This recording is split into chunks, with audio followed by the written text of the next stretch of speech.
Eżemmilkom jiena Kax kemm nilqakom għal 13 u l-aħħar episodju f'dan l-istaġun ta' Antenni Suspettużi, il-podcast ta' Pen Malta mal-awturi ta' żmien.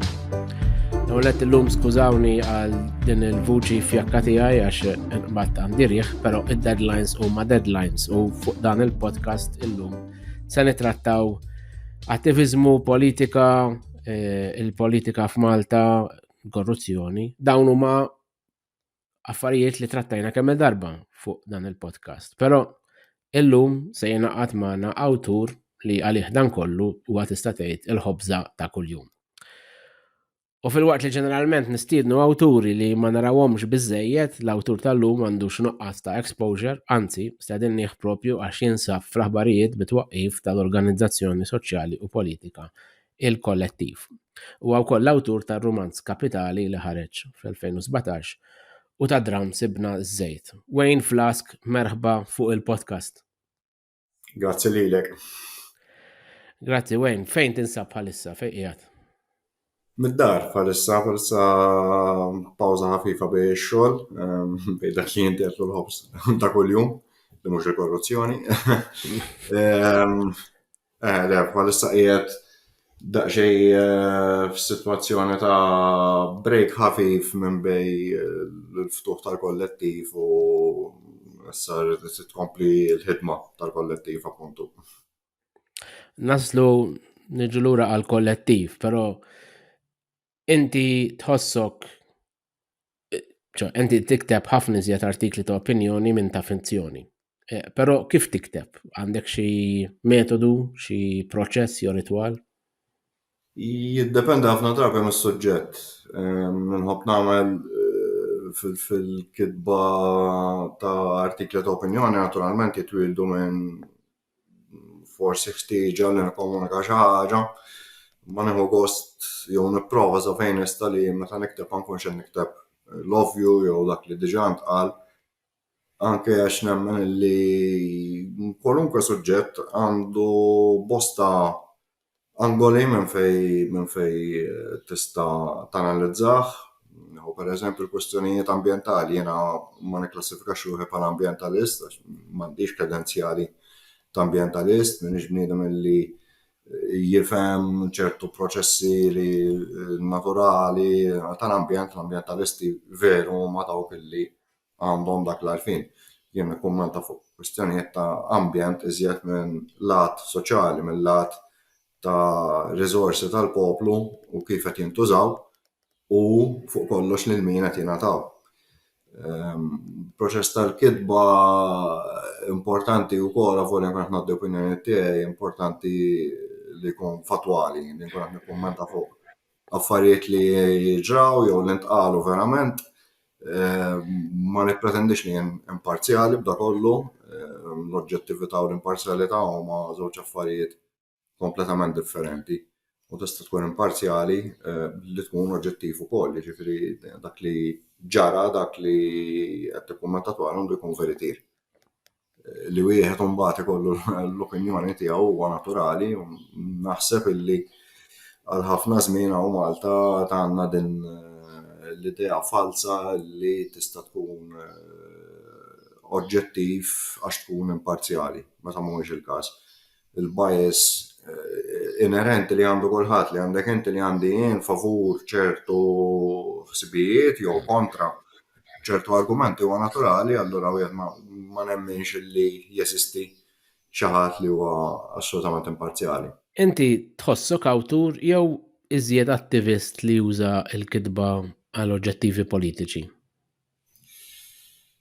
Nipprova ma tantx nagħti definizzjonijiet ta' din ix-xorta. Fuq jekk inħossni xi awtur ma tantx biex ngħid il-verità għaliex s'issa l-ammont l-ewwel ħaġa n-numru ta' xogħlijiet li ppubblikajt huwa limitat. Plus li biex nikkwota l-missieri biex inkun missejjaħ awtur irrid nitgħallem niekol il-bajt u l-ġobon ukoll, espressjoni antika. Fuq l-attiviżmu hija iżjed inħossni attivist naħseb malkemm konxhom il-fatt illi qatta ħafna minn ħin tiegħi nikteb naf li l-kitba tista' tasal saqgħu, għandha limitu ta' kemm tista' tikseb affarijiet, kif għandha limitu kemm tista' tikseb affarijiet il-protesta, kif hemm limitu kemm jista' jinkiseb mill-attivizmu ġenerali u anke mill-politika, jiġifieri m'għandi ebda illużjoni li l-attivizmu letterarju ħan sejjaħlu hekk jista' serjament ibiddel l-affarijiet. Ċertament naħseb ma nafx hekk jeżistix eżempju fl-istorja tal-umanità fejn xi ħadd qara ktieb u ħareġ u beda rivoluzzjoni l-għada minn fuq ktieb. Kull darba li ġraw rivoluzzjonijiet, movimenti, ċaqli dejjem irid ikun hemm massa ta' nies illi għandhom l-istess ħsibijiet, illi huma lesti jaħdmu fuqhom. U għal ħafna żmien fil-waqt li Kapitali ktibtu qabel ma dħalt b'mod iżjed attiv fl-attivizmu, qatt ma kelli ħsieb li Kapitali se jaqleb is-sisin tas-soċjetà ta' taħt fuq jew huwa finalment il-kitba tal-fiction lanqas nagħmilha biex għall-gost tiegħi bħala proġett tiegħi u mbagħad naturalment jekk min jaqrah għandu pjaċir jaqrah jalla l-ġid. Ejden niżjed fuq dan il-gost tiegħek għax qabel xejn aħna podcast hawnhekk mal-awturi u dan huwa aspett li ma narawx daqstant ma narawx tirrifletti daqstant dwaru għaliex inti l-iktar magħruf propju għall-attiviżmu soċjali, imma dan il-gost tiegħek kif sejjaħtlu int li tikteb romanz fittizju. Minn fejn ġej, ġifieri dak li qed tagħmel bl-attivizmu dirett ma jittikx spazju għal kreattività, kellek bżonn xi pjattaforma oħra? Le, naħseb il-kreattività fl-attivizmu ma naħsibx li daqshekk problema. Huwa minnu li daqs ilu ħassejt il-bżonn li nagħmel xi ħaġa differenti fl-attivizmu, nopera b'mod differenti, nirraġuna b'mod differenti u dak l-ispazju sibtu. U għandu fejn jimraħ. L-litteratura, l-kitba kultant iżjed nuża forsi bħala release. Having said that, kemm Kapitali, kemm il-romans li ħna fuq u bħalissa mhumiex jew b'xi mod ma jispiċċawx dejjem daqshekk il-bogħod mir-realtà. Jkun hemm affarijiet li nitgħallem mill-attivizmu li ninduna ċertu affarijiet li jiġru li minn għalik ikun fihom 3 passi, 3 sfumaturi, jkun hemm ħafna iżjed proċess, ħafna iżjed affarijiet moħbijin wara u nsibha affaxxinanti din ħaġa. ċertu affarijiet ma nkunx niddokumenthom ukoll. Ġieli permezz tal-fiction, ġieli permezz ta' kitba iżjed skjalata fil-lat ta' attivizmu. Ma ġeneralment interessat minn dak li jiġi wara l-kwinti. U ħafna affarijiet li jiġu wara l-kwinti u ħafna impressjonijiet ħżiena dwar dak li verament iseħħ u kif iseħħ. F'Kapitali li ħareġ fl-2017 mal-Merlin tlaqana ma' żewġ karattri prinċipali minn klassijiet soċjali opposti fil-partiti opposti, ma li fl-aħħar mill-aħħar jiltaqgħu fit-teatru tal-korruzzjoni tista' tgħid. Ġifieri din hija fl-aħħar mill-aħħar il-battalja, parti mill-battalja soċjali attivista tiegħek, il-korruzzjoni, il-nepotiżmu, il-poter u kif ikattar lilu nnifsu. Inti qed li kellek bżonn dal-outlet, imma dawn huma affarijiet li tikteb dwarhom tista' tgħid ta' kuljum, le? Ġifieri ir-romanz jgħinek f'dik il-battalja attivista jew sempliċement release allura? Jiena nikkonsidra bħala release. Primarjament għax kif qed m'għandix illużjonijiet li l-letteratura waħedha tista' tbiddel l-affarijiet, speċjalment fi żminijiet tal-lum fejn il-letteratura tikkompeti mal-istorbju tal-medja diġitali, mal-varjetà u diversità mhux neċessarjament pożittiva jiġifieri tal-messaġġi li hawn. U l-fatt li l-lum il-qari għal ħafna nies sar xi ħaġa żjed istantanja li fej qabel tieħu l-ħin taqra artiklu naqra twil u tifhem x'qed jiġri mill-bidu sal-aħħar, issa n-nies irdu jaqraw 200 characters, irdu jaqraw il-headline, l-instant. Allura dejjem inqisha l-letteratura nagħmel jien hija daqsxejn fini għalli għan nifisha. Issa kif qed jekk xi ħadd jixtieq jieħu xi ħaġa żjed minnu bla darba xogħol taraq minn idi huwa miftuħ l-interpretazzjoni ta' min jixtieq. U kemm ir-romanz u kemm id-dram sibna żejt huma titratta affarijiet kontemporani ħafna, events politiċi kontemporani ħafna. Kif taħseb li dawn se jinqraw ngħidu aħna 50 sena oħra? Jinftehmu kif se jiġu trattati bħala test letterarju? Mela, sibna żejt jien personalment nixtieq il 50 sena oħra ħadd ma jgħadu jiftakar fih. Għaliex? Għax primarjament kien konkors li kienu ħaġa kienet l-ewwel esperjenza tiegħi fit-teatru, naħseb għandha tkun l-aħħar waħda wkoll sempliċement jien minix imrawwan fit-teatru ħdej atturi definittivament iżjed validi f'dak il-qasam preferi nara x-xogħlijiet tagħhom milli nerġa' nidħol xi ħaġa. Kien hemm naħseb konkors ta' żbalji fejn dik il-produzzjoni min-naħa tiegħi, min-naħa tad-direttur, speċjalment min-naħa tal-produttur. Il-preżenza tiegħu kienet żball wieħed kbir.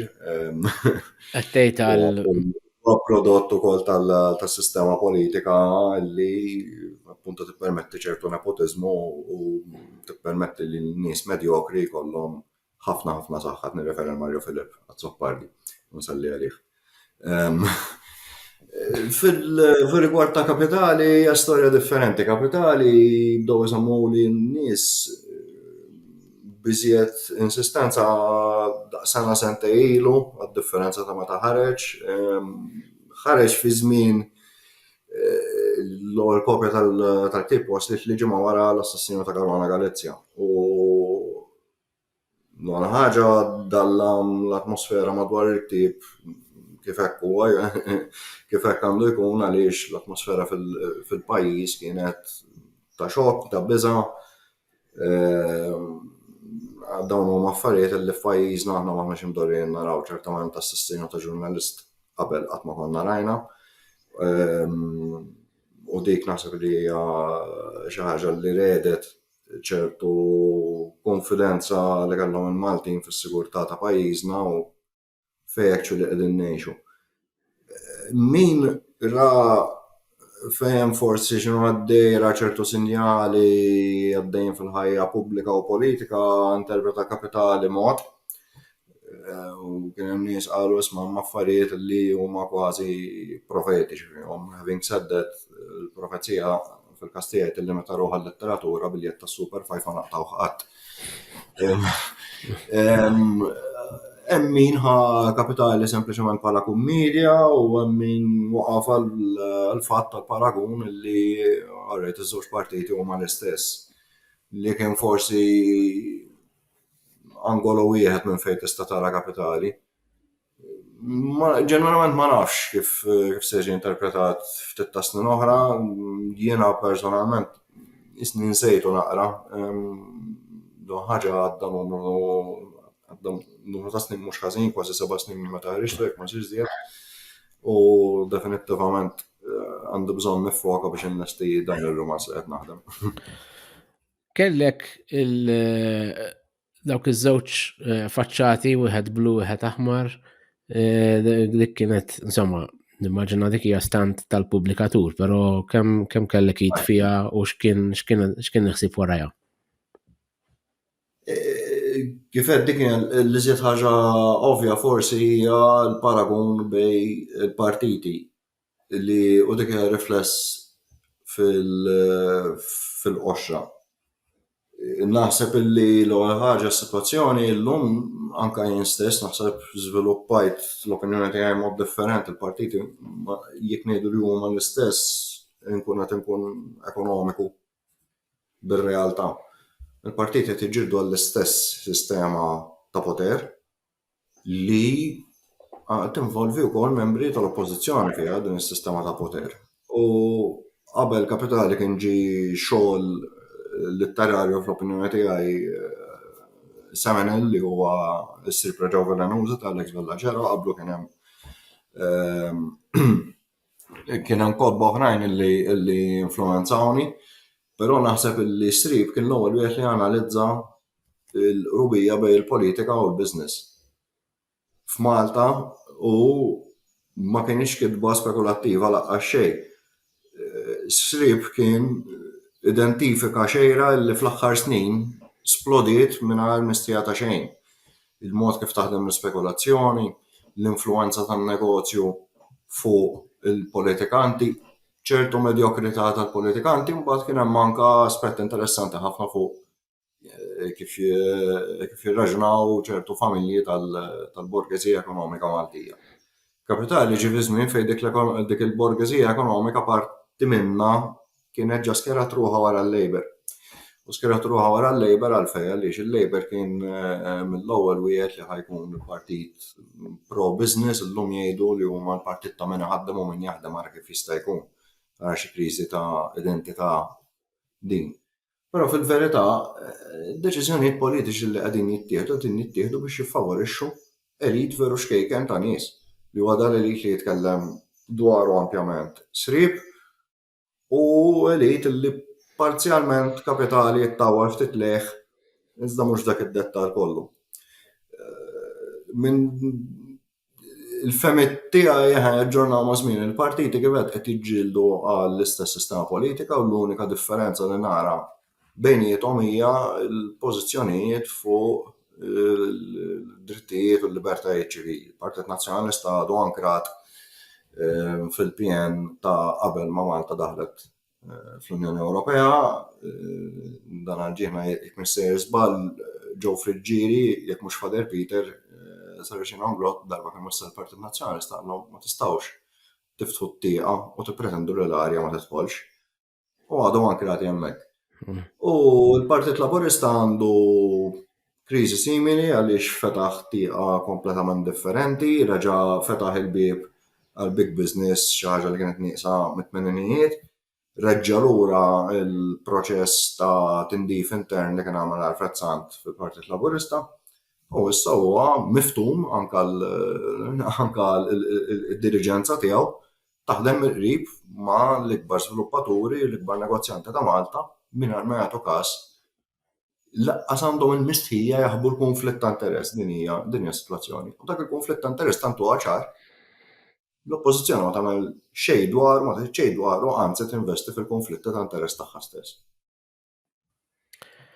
Karattru li jispikka fil-romanz huwa dak li qiegħed in the background li qatt ma tara dwaru, qatt ma tara wiċċu, qatt ma jidher isu l-eminence grease tal-partit li jiffiksja kollox għandu l-kuntatti isu l-qarnita le.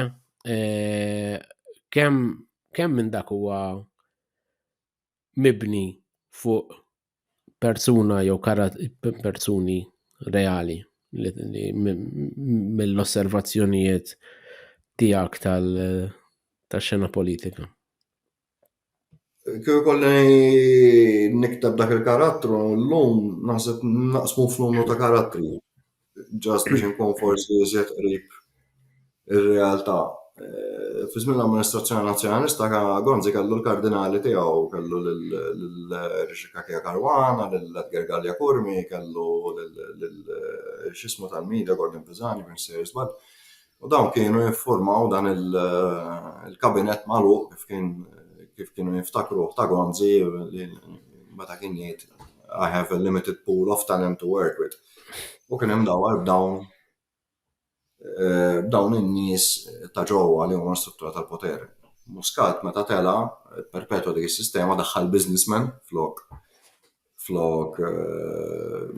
ħadd bħal Gallia Kurmi u xi ħadd bħal RCC li kienu nies li jafu l-politika inside out u għamlu karriera fiha. Keith Kembri ġej minn ambitu tan-negozju, però ma nbidlux ħafna affarijiet U dak il-karattru għat il-referi għalih fiteni, kieku naqbdu u naraw ftit ġara fis-sentej bejn l-assassinu ta' Caruana Galizja u ċediment spettakolari tal-gvern ta' Muscat. Induna dawn l-affarijiet li kien jagħmel fiteni mhumiex daqshekk il-bot milli kien qed jiġri minn hemmhekk. Ħafna l-logħob li jsir minn wara li huwa faċli jsir fi gżira żgħira għalkemm dik nemmen li hija skuża. Kif hija skuża l-kultura mediterranja li tippermetti l-omertà u l-ħabi. Però bażikament jekk wieħed jara l-gvernijiet kif jaħdmu, il-deċiżjonijiet dejjem magħmula bogħod minn għajnejn u minn idej il-poplu. Importanti. Il-poplu laqas għandu kontroll fuq dak li qed jiġri barra mill-ladba tal-bib tiegħu għaliex anke l-kunsilli lokali huma parti minn din is-sistema kbira.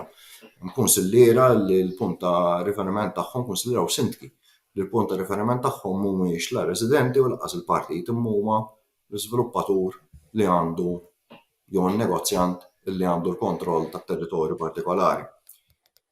Li dawn huma affarijiet li ovvjament ma jidrux ma huwa l-faċċata imma wieħed irid jinnota naqra is-sinjali x'inhuma. Anka fil-mod ta' gverner tal-familja Bela, forsi naħseb li żied wieħed komiku huwa l-gvern Bela li dawwar lilu nnifsu bil-membri tal-familja, aċċat ħafna nies li validi u mhux fi żmien Muscat kienu hemmhekk, aċċat numru ta' nies li kienu hemmhekk fi żmien Muscat kienu hemmhekk biex jaħdmu għall-poplu, għax din dritt ta' tindifa saret ukoll. Aw issa bekk imdawwar bil-familja bħala forsi m'għandux ir-rwol ta' fixer wieħed, ta' doer wieħed, imma xorta dejjem qed nitkellmu dwar struttura tal-poter li hija limitatissima għal ftit nies. Hija limitata għal ftit nies fil-politika, limitata għal ftit iżjed nies fil-qasam tan-negozju fejn mbagħad jasal il-poplu m'hemm xejn. Qabel ma naqbżu għal x'inhu ma soluzzjonijiet li poġġewk fl-aħbarijiet dal-aħħar jiem, però tgħidilna ftit jekk inti qatt timmaġinak tikteb dwar xi ħaġa oħra u għattilna qabel li qed tikteb romanz ieħor, jiġifieri hija kontinwazzjoni ta' Kapitali jew aġġornament tal-politika tiegħek fil-finzjoni jew xi ħaġa kompletament ġdida. Fuq x'qed taħdem? Mela, tieni romanz li qed naħdem fuq huwa dwar negozjant Awċi li jixtri tim ta' Formula 1. Kull riferiment għal negozjanti Awċin li nistgħu ma nistgħux nkunu nafu hija ovvjament każwali. Imma ma naħsibx li huwa aġġornament ta' Kapitali għalkemm xi mod forsi jista' joħroġ dak il-mod. Dan l-idea ta' dan ir-romanz ġiet minn għand ħabiba tiegħi li tgħaddi parti kbira minn ħajjitha tilbes flokkijiet biex inwaqqgħu l-kapitaliżmu, elf ħaġa oħra u ħafna sloganing, eċetera, li darba id-dar tiegħu xtaqgħet tara tal-liqa ta' Formula 1 u jien ma stajtx nifhem kif xi ħadd li għandu interess favur l-ambjent, kontra r-razzizmu, kontra l-miżoġenija, favur is-sostenibilità ekoloġika, kontra l-ħasir tal-flus, eċċetera, tista' tara jinteressa l-Formula 1. Jien kont naraħ meta kont żgħir u kien sport ħafna iżjed innoċenti, illum tara franchise kbir, ċirku kbir li jitellaq li jdur postijiet kollha tad-dinja, indipendenti mill-sitwazzjoni mill-qalda tad-drittijiet tal-bniedem, pereżempju fl-Arabja Sawdija, eċetera, eċetera, huwa ċirku kbir. Dik vera, però parti mill-esperjenza umana hija waħda wkoll ta' kontradizzjonijiet li wieħed jista' jkun campaigner għad drittijiet soċjali u jmur jilgħab il-golf, le? Eżatt. Le, fis-sens huwa tajjeb li ġid il-kontradizzjoni għaliex minna ħarġet l-idea min jaf kif iġib ruħu tim tal-Formula 1 kollu Malti anke meta wieħed iżomm f'rasu l-komunikazzjonijiet tar-radio kienu miftuħin ċertu drabi. U mbagħad huwa l-isport huwa ċirku kbir ta' flus. mhux biss il-Formula wieħed anke lokalment qed naraw ċertu ċaqli u interessi fid-dinja tal-futbol u mhux biss minn negozjant wieħed jiġifieri anke għaliex hawn Malta ftit ta' snin ilu għaddiet liġi li tippermetti l-klabs tal-futbol pereżempju klabs tal-isport jibnu l-komplessi sportivi tagħhom fuq DZ. U l-isport huwa wieħed mill-iżjed modi ħfief madwar id-dinja kollha kif taħsel il-flus. Ħanidlek, ir-realtà b'ċertu sens outsmartjatek fil-funzjoni tiegħek bil-ħatra ta' Joseph Muscat bħala il-president li jgħat issa in charge tal-futbol Malti, le? Il-pajjiż jagħmel daqsxejn diffiċli li tikteb għaliex anke jkolli idea surreali fix-xawer daqs 3-4-5 ijiem wara jew forsi kwestjoni ta' ftit ġimgħat toħroġ xi ħaġa simili li tgħid imma possibbli wasalna f'hawnhekk u jdejjaqni ħafna wkoll il-fatt li kollox indara li kollox normali bil-fors il-livell tal-governanza jinsab fejqiet għaliex kulħadd jaċċetta kollox. L-istituzzjonijiet li hawn fil-pajjiż ma jtikx ħajra tirrispettom nibdhom il-pulizija nkomplu bil-qrati. Id-deċiżjonijiet li jieħdu sistematikament dawk li suppost qegħdin jipproteġu l-ċittadini bil-liġi f'idejhom qegħdin ikomplu ikissru l-ħajjiet tal-vittmi stess. U dan f'bosta oqsma, mhux f'qasam wieħed, jiġifieri. Mhuwiex sow lanqas li nħossni naqra diżappuntat bil-fatt li idea li minn għalija hija surreali u stramba s-seħħora ftit tal-jiem u kollox jiġi normalizzat. Naħseb li normalizzazzjoni tal-korruzzjoni, tal-as, tal-apatija, naħseb li ħaqhom jiġu dokumentati, ċertament mhux se jkun dan ir-romanz li qed nagħmel jien għaliex bat-trajettorja daqsxejn differenti. Iżda hija sitwazzjoni reali li hawn f'dal-pajjiż u xogħol tan-nies fil-kultura mhux l-awturi biss jiġifieri tal-artisti kollha li jiskeraw ruhom u jibdew jiddokumentaw dak li għaddej madwarna. Imma jekk din ir-realtà hija tant aċċettata kif għadek kif qed tgħid inti, allura x'inhija s-salvazzjoni tagħna minn dan kollu? Jekk għandek kultura li hija mibnija madwar din it-tip ta' korruzzjoni. L-ewwel nett bħalissa jiena nħoss li l-pajjiż wasal fi bżonn serju ta' riformi. U hija xi ħaġa li jitkellmet għal xi ħaġa simili l-President il-ġdid dwarha wkoll. Il-proċessi demokratiċi u l-burokrazija ftaqret tul dawn l-aħħar snin għal numru ta' raġunijiet iżda primarjament kien il-fluss kbir ta' flus fl-ekonomija Maltija. Sa minn fejn ġej dak il-flus mhux nadif jew le dik diġà għandna statistika li turi kemm pereżempju s-settur tal-kostruzzjoni jiddependi minn fuq il-flus maħmuġ biex jopera. Għandna conservative estimate li tat it-Times fit-taxxur ilu kien li hemm 48 miljun f'taxxa mhux iddikjarati. Malta l-istat għandu 5 biljuni f'taxxa mhux miġbura, 4 minnhom ma jistgħux inġabru għaliex fallow kumpanniji, nies jisparixxu numru ta' raġunijiet. U 1 biljun minnhom li trid jinkiseb u dan qed jinkiseb b'batija kbira bil-repayments. Id-dejn ta' dal-pajjiż tara għal 9 biljun. Jiġifieri fi żmien fej ġie l-aqwa żmien fej qalulna l-futur sabiħ dawn l-affarijiet kollha, il-poplu jista' jara kif Malta l ħaġa isa barriera waħda kbira fejn kostruzzjoni tat-toroq huma setturi ekonomiċi li prattikament mejmuna mill-gvern biex jibnu. U f'dan il-pajjiż m'hawnx kwiet ta' minuta, ma teżistix entità, istituzzjoni waħda li meta jiġi xi ħadd b'10 miljuni, 20 miljun, 8 miljun proġett minn fuq tgħidlu isma' minn fejn ġejjin flusek inti. Hawn dawn is-sitwazzjonijiet hawn ħafna sitwazzjonijiet oħra fosthom l-inkompetenza, l-medjokrità u l-għas tal-pulizija. L-istituzzjonijiet mhumiex jiffunzjonaw għaliex saddadhom il-flus li dieħel. pajjiżna qatt ma rada l-flus kollha deħlin mill-indipendenza l minn meta sirna Repubblika, minn meta ma bqajniex nkunu bażi militari. U għat nġibu ruħna par xi ħadd li ilu ma jiekol ġimgħa f'daqqa waħda s-sakkar f'supermarket bil-lejl se jżar maħu la fil-ħodu ħassibu mejjed b'indiġestjoni. Dan huwa li qed jiġi f'dal pajjiż kollox. Blaġla m'hawnx kontroll tal-liġijiet, m'hawnx irrieda li nanfurzaw u dan kollu ġej għaliex imbieħ mudell ekonomiku lill-poplu fej wara li raħsu l-pontijiet tad-dawlu l ħafna snin ilu, fil-verità reġgħu għala kollox il-pagi baqgħu fejn huma, però hemm l-illużjoni li sejrin tajjeb. Imma għandna l-ħobs sussidjat mill-gvern, għandna l-fjuri sussidjat mill-gvern daw xi darba se jinqatgħu.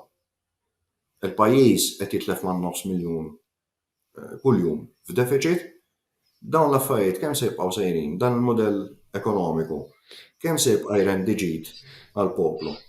Għaliex anke jekk tara pereżempju l-aħħar indiċi li ħareġ dwar id-distak bejn min għandu ħafna u min għandu ftit. Qiegħed fl-ogħla livell tiegħu mill-2006 l-hawn. Huwa l-Gini Index dan. Jiġifieri il-pajjiż, l-ekonomija tal-pajjiż mhux qed taħdem għall-pajjiż, qed taħdem għal ftit nies f'dan il-pajjiż li għandhom is-sens li jiddettaw kollox u s-soluzzjoni x'inhi? S-soluzzjoni hawnhekk irridu nibdew naħdmu minn isfel biex nbidlu l-affarijiet. Ma nemmenx li jista' jiġi leader wieħed u jaqgħad oppożizzjoni warajh u jeleb il-Labor u ħansolvu problemi. Problemi huma sistematiċi, il-Labor u n-nazzjonalisti qegħdin jiġġieldu biex ikollhom kontroll ta' din is-sistema jew kontroll ikbar ta' din is-sistema, hija sistema li ma tinvolvix il-politika biss, hemm ħafna interessi oħrajn moħbin, u f'dan kollu l-poplu m'għandux id-dritt jitkellem. Li f'darba kull sentej u nofs għax ikollna elezzjoni ġenerali u mbagħad ikollna l-elezzjoni tal-Ewropa, dik mhijiex demokrazija. Demokrazija tkun parteċipattiva, hija xi ħaġa, hija proċess illi jseħħ ta' kuljum, mhux fi żmien il-kampanji elettorali biss.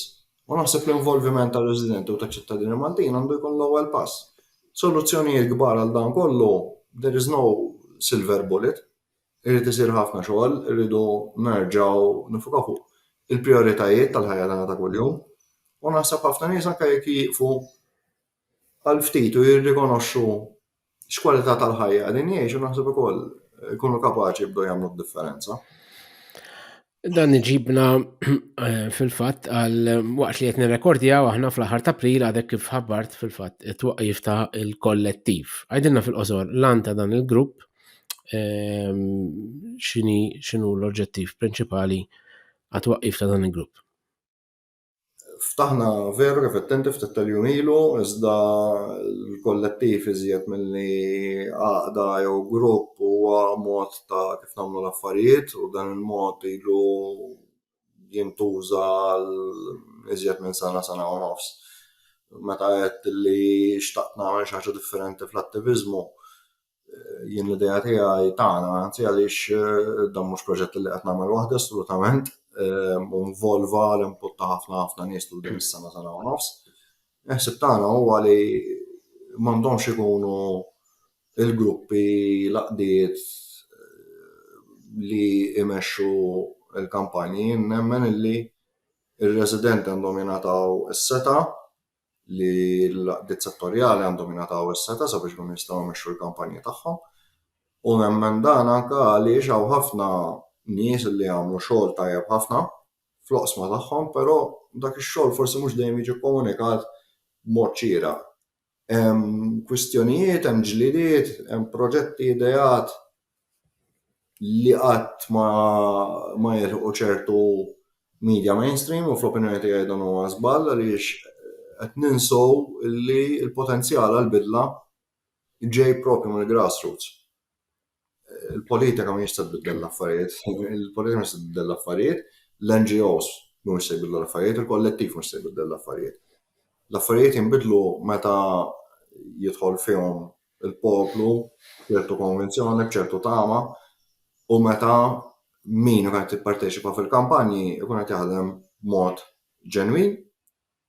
Naħseb li il-kollettiv għandu u hekk ħanamlu fil-fatt għandna nkunu attenti ħafna bl-istrateġiji li nużaw, irridu nifhmu r-realtajiet tal-poplu, tal-residenti li naħdmu magħhom, irridu nifhmu r-realtajiet tal-qdiet settorjali naħdmu magħhom, irridu nifhmu r-realtajiet moħbija li hemm fis-soċjetà, irridu ninformaw ruħna, ninformaw lil ħaddieħor, niddokumentaw dak li qed nagħmlu.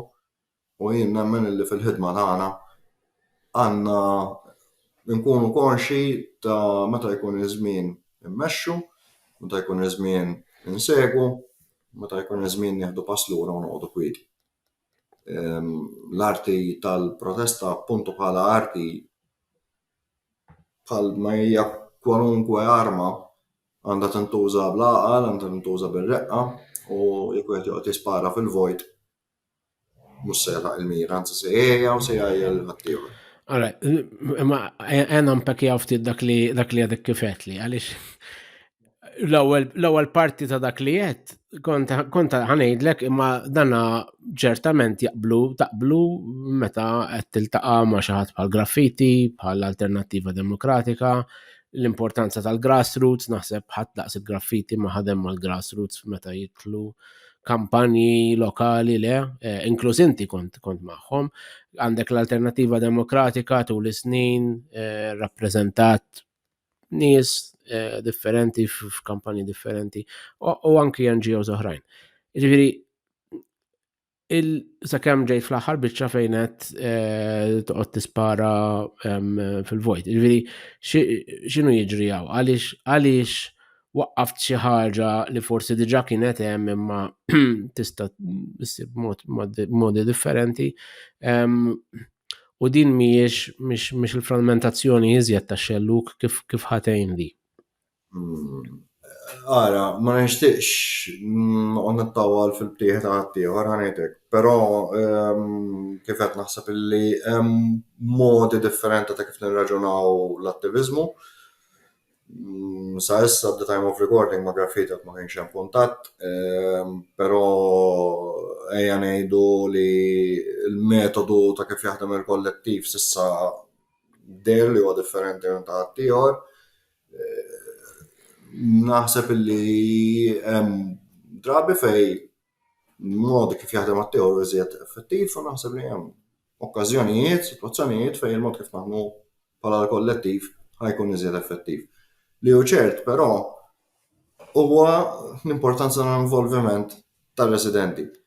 U waħda pereżempju jiena qisha bħala success story żgħira laqda residenti ta' Żurrieq sa sena ilu meta nħolqot minn 3 min-nies, illum hemm grupp ikbar ta' nies attivi u qegħdin dejjem jifirxu il-messaġġ tagħhom fil-raħal tagħhom fiż-Żurrieq. U dan huwa reach illi jibda NGO oħra ma għandha, jew kważi jibda NGO, mhux se ngħid ebda NGO Għaliex kienet importanti din l-għaqda? Għaliex ġejja minn residenti u taħdem mal residenti. Dik hija li żjed ħaġa importanti.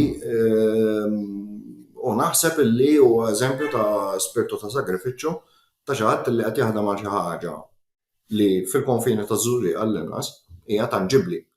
L-istess nista' ngħid dwar Master Scala Residence Network. Sentejn ilu dawn iffurmaw minn wara l-battalja kbira li kien hemm kontra l-Marina. Sa ftit tal-ġimgħat sa ġimgħa u nofs ilu Prim Ministru kien taħabbar fil-medja reġa' rrepeta dak li qal f'Novembru m'għadu ma għamilx li ħajdawar il-local plan ta' Wetline sabiex il-Marina ma ssirx. U l-isforz biex jinbidel il-local plan ġie minn ir-residenti. Ir-residenti li kitbu l-Prim Ministru, residenti għamlu l-pressjoni, residenti waħedhom. U dawn huma realtajiet sbieħ fl-opinjoni tiegħi huma kif tgħid prova li dak prova żgħira dik l-apatija li bija nakkużaw lil kulħadd għaliex hawn Malta għandna dil-ħabta nakkużaw lill-poplu kollox mingħajr ma nifhmu l-poplu lil fatt li l-poplu magħmul minn individwi, minn gruppi, minn kliket, minn soċjetajiet li għandhom realtajiet tagħhom differenti. S'issa jiddispeċini ngħid, anke mill-politika, kulħadd irid jiddetta r-realtà tiegħu fuq il-poplu. Kulħadd irid jitkellem għall-poplu mingħajr ma jkellmu mingħajr ma jisimgħu. Imma Wayne, allura jekk dawn ir-realtajiet jeżistu, jekk hawn dawn il-grassroots organizations li qed jieħdu ridni f'idejhom, inti x'sem għandek inti f'dan kollu? la dawn Għanna diġà r-rwol jeżistu. tal-kollettiv. Ir-rwol tal-kollettiv huwa proprio li naqdu dawn ir-riżorsi li għaw, għaliex għaw ħafna nies li jixtiequ jagħmlu xi ħaġa u forsi huma nies li mhumiex komdi jkunu membri faqdiet u il-kollettiv mhuwiex għaqda li qiegħda hemmhekk li tikber numerikament biex ngħidu għandna n-numri, aħna nistgħu nħallu x-xogħol tagħna jitkellem għalina, il-mod ta' ħedma kemm xi naħdmu ma' residenti diskutajnieh ma' naqdiet ta' residenti u naħseb li hemm bil pjuttost kbir fuq kif nixtiequ nimxu. U naturalment irridu nkunu dejjem attenti li nifhmuhom dawn ir-realtajiet mhux nimponu tagħna. Qed ngħid dan mod ġenerali ma nixtieqx noqgħod nikkritika lil ħadd ieħor anke għaliex x-xogħol li jagħmlu graffiti huwa xogħol tajjeb ħafna xi ħaġa li konoxxejna l-ġimgħa l-oħra u maħniex qed noħolqu graffiti ġdid. Nagħmlu xi ħaġa li ħadd tikkumplementa dak li qed isir, imma forsi hemm oqsma oħrajn fejn l-attiviżmu jista' jkun iżjed preżenti. Fuq l-alternattiva ma nafx irċevejt l-awgurju ta' waħda mill-kandidati tagħhom. L-alternattiva huwa partit politiku, frankament jiena mhux li qatt rajtu daqshekk alleat ma' kwestjonijiet tax-xellug. Sa l-aħħar elezzjoni konna għadna ma nafux l-alternattiva kif taħsibha fuq l-eutanasja pereżempju. Kwestjonijiet ta' drittijiet ċivili li forsi għandhom jiġu komunikati aħjar, però l-kollettiv fl-aħħar mill-aħħar huwa aħna qed niftħu organizzazzjoni tas-soċjetà ċivili qabel ma nagħmlu l-pass għall-partit politiku irid jgħaddi ħafna żmien u irid isir ħafna xogħol u rridu naraw li ċ-ċirkustanzi jippermettu. Jekk qed nistaqsu l-oppożizzjoni bħalissa hijiex frammentata jew le, jiena kif nirreferik għas-surveys u illi minn numru tas-surveys jekk il-Partit Laburista għandu xi jibża minn alleanza bejn il-Partit Nazzjonalista, il-partiti terzi kollha, elettoralment se jar xogħol il-Partit Laburista, jiġifieri għodux ngħidu li hawn xi jaqda fl-oppożizzjoni, m'hawnx jaqda fl-oppożizzjoni. Aħna pereżempju bħala kollettiv, il-valuri tagħna huma sostanzjalment differenti minn tal-Partit Nazzjonalista. Jien ma nemminx li l-alleanzi għandhom jinbnew kif ġipu laħaq ma' minn inserta għaddej l-ewwel. L-alleanzi jinbnew bir-reqqa, jinbnew bl-għaqal u jinbnew meta hemm qbil fuq l-ixus. U ċertament illi mhux se nkunu dawk illi noqogħdu nagħmlu attivitajiet għall-medja jew naqbżu fuq karrijiet ta' ħadd ieħor għall-voti. U x'inhu huma l-issues l-iktar importanti li se titkellmu dwarhom? Għandna primarjament tliet oqsma kbar li ħankunu attivi fihom li huma l-ewwel ħaġa l-ħidma għal ġid komuni li tinkludi l-użu tar-riżorsi tal-poplu li jinkludu l-bankini u l-bajjiet. Kemmuna hija waħda minnhom, dawn huma kollha riżorsi tal-poplu li fl-aħħar snin frott is-sistema ekonomika u frott ċertu korruzzjoni li tinbet ma' ġenb sistemi bħal dawn, ħafna riżorsi qed jiġu privatizzati bil-pulit. Ma again, dawn huma kampanji li qed naraw almenu, ġifieri il-graffiti kienu vokali u attivi ħafna fuq. Kif kien hemm bżonn organizzazzjoni oħra biex tieħu dan il-front il-qudiem? Naħseb illi hemm bżonn l-attiviżmu jsir iżjed politiku. Kif qed l-ewwel naħseb li l-protesta tikseb sa daqshekk, kif il-litteratura tikseb sa daqshekk, però rridu nkunu preżenti mal-mejda. Rridu nwaslu il-messaġġ u l-aġenda tagħna anke lill-poter u rridu niġġieldu biex ċertu poter għall-inqas dak li direttament jolqot il-ħajja ta' kuljum, niġġieldu biex jingħata lura lir-residenti. Jiena li mhuwiex suffiċjenti personalment illi issir kampanja tgħaddi u mbagħad meta jerġa' jinqara l-kjas nerġgħu nħarsu lejha. Din l-involviment tagħna mar-residenti huwa wieħed kontinwu. Huma sitwazzjonijiet li għandhom jiġu mdukkrati ta' spiss. Ma nistgħux nisparixxu għaliex inqalet kwistjoni rridu nsegwu. Allura huwa importanti li kif naħdmu rridu nqisu x'huma r-riżorsi tagħna, riżorsi ta' ħaddieħor u x'inhu huwa lan aħħari. Lan aħħari fil-każ tagħna qatt huwa li nagħmlu pressjoni. Billi mill-pressjoni rridu ngħaddu għal fażi oħra. U hemmhekk huwa fejn l-soluzzjonijiet li semmejna l-ewwel. Rridu nibdew nipproponuhom dawn is-soluzzjonijiet. Imma b'mod prattiku ġifieri intom eventwalment tridu toħorġu għall-elezzjoni u jkollkom nies fil-poter. Jekk iċ-ċirkostanzi jippermettu, il-ħsieb tal-kollettiv huwa li minn ġew kollettiv jinħoloq partit politiku. Mingħajr ma nabbandunaw il-funzjoni tagħna fl-attiviżmu. Tidher konvent ħafna minna di. Le, kurjus,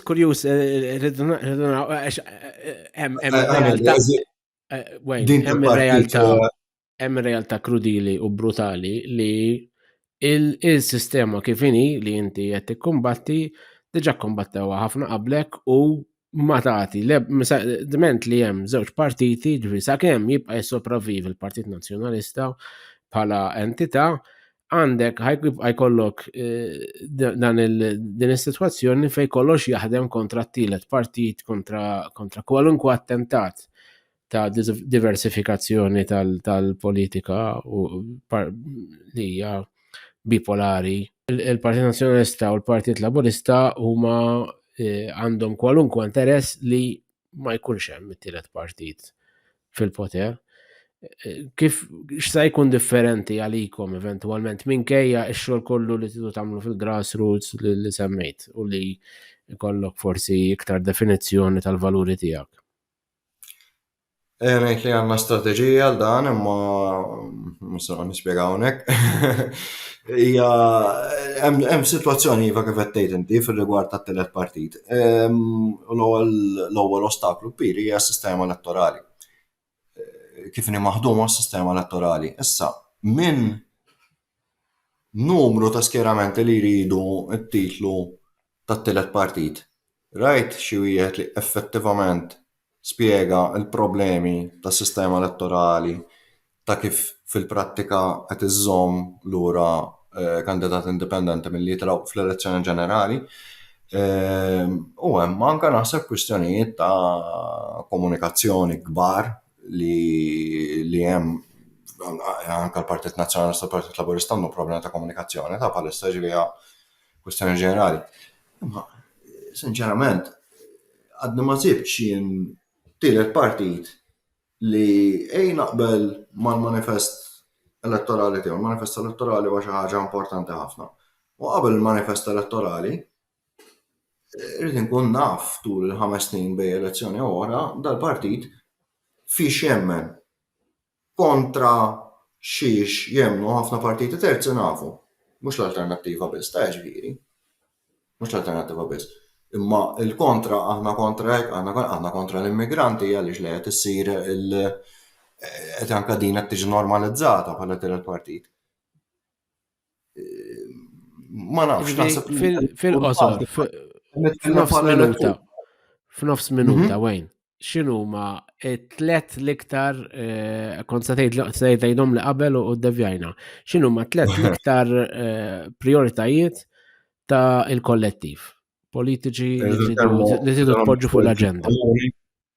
Il-ġid komuni, l-ugwaljanza u bżonn diskussjoni serja fuq l-issues dwar l-ugwaljanza u dwar id-drittijiet, hemm ir-riskju li jintilfu d-drittijiet tal-individwu li jinkisbu permezz tal-politika 6 snin ilu li issa li nserġgħu jintilfu ħabba l-politika.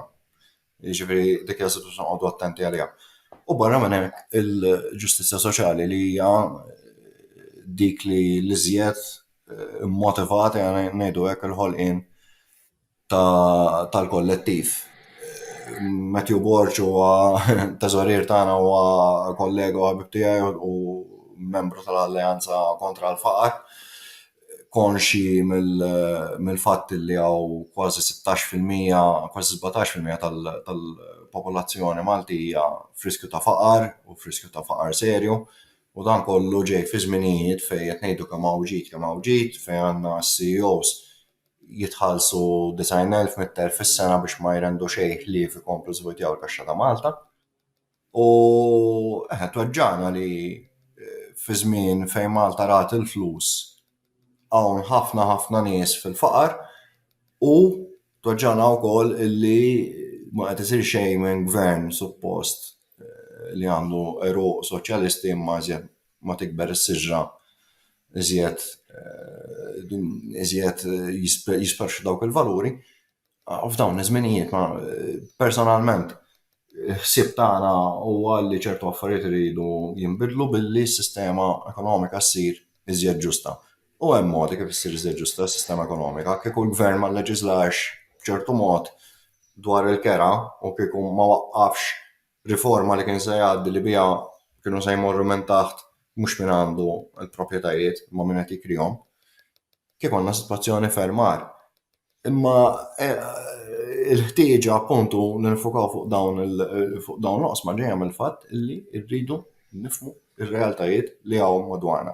Għalxejn nitkellmu in arja fuq suġġetti li l-poplu ma jinteressawhomx u ngħidlu dawn ħajkunu l-billa l-kbira. Fl-aħħar mill-aħħar nifhem l-individu jara tiegħu kif inhu għaddej, iżda naħseb li hawn ħafna nies li qegħdin fl-istess sitwazzjoni jew għandhom sitwazzjoni li jixtiequ jtejbu u sempliċement jeħtieġu l-riżorsi, jeħtieġu l-motivazzjoni biex nagħmlu dan.